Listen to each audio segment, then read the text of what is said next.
So types of sunscreen அப்படின்னு பார்த்தோம் அப்படின்னா like two types of sunscreen. சன்ஸ்க்ரீன்னா முதல்ல வந்து they have to protect from sunrise as well as ஒரு வாட்டர் ரெசிஸ்டன்ஸாக ரொம்ப கிரீஸியாக இருக்கக்கூடாது. ஸோ அதில் மொத்தம் ரெண்டு இருக்குது, கெமிக்கல் மினரல் அப்படின்னு சொல்லி. மினரலில் பார்த்தோம்னா அதில் வந்து ஆக்டிவ் இன்க்ரீடியன்ஸ் லைக் ஆக்சைட்ஸ் எல்லாம் இருக்கும், ஜிங்க் ஆக்சைட்ஸ் எல்லாம் இருக்கும். They help to protect from UV rays. Chemical அப்படின்னு பார்த்தோம்னா கெமிக்கல் ரியாக்ஷன் மூலியமாக ஹீட்டாக கன்வெர்ட் பண்ணிடும். So they will not damage R skin. So இது இல்லாமல் SPF 30, 50, 70 அப்படின்ட்டு இருக்குது. SPF அப்படின்னா சன் ப்ரொடெக்ஷன் ஃபேக்டர்.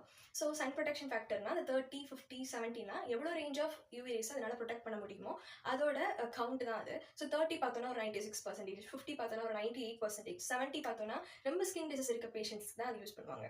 ஸோ இதெல்லாம் கெமிக்கல் அப்படின்னு தெரிஞ்சதுக்கப்புறம் how we can use it, we feel guilt right. So நேச்சுரலாக என்ன யூஸ் பண்ணலாம் அப்படின்னு பார்த்தோன்னா ஆயில் பாத் எடுத்துக்கலாம், அஸ் வெல் அஸ் ஆயில்ஸே அப்ளை பண்ணலாம். But we not quite feel comfortable. Natural butter is not shea butter. Shea butter soaps, creams are many are available. Or natural shea butter நீங்க வாங்கி you can apply as a natural sun protector. So I hopefully feel this will be useful.